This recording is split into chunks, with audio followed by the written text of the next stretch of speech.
Hello again. Today I'm gonna learn how to make a category in Prestashop 8. Here we are in our dashboard.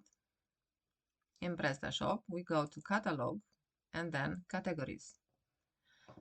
In the right up corner, we have the button Add New Category and we click on it. And here are some fields that we have to fill in. For the name, we write bags. We left it in the parent category Home. Here at the description, we gonna say some words.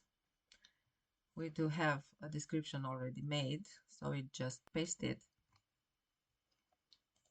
And then we go down for category cover image and we choose the file. For it, we have here our image.